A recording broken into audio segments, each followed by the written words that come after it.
Bismillah ve salatu ve selamu ala Resulullah.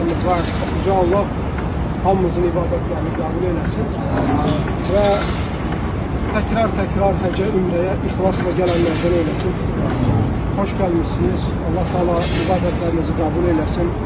Qardaşlarınızı, sevdiklərinizi duada unutmayın hiçbir zaman.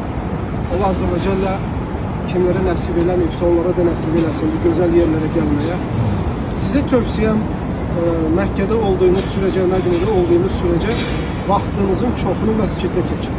Məsciddə olarkən en çok ettiğiniz ibadet nafilə namazları qılmaq olsun, dua etmək olsun, Kur'an-ı Kerim olsun, Kur'an-ı Kerim oxumaq olsun. Bir də xüsusi ilə nəfs tərbiyəsi üçün məsciddə vaxt keçirmək olsun.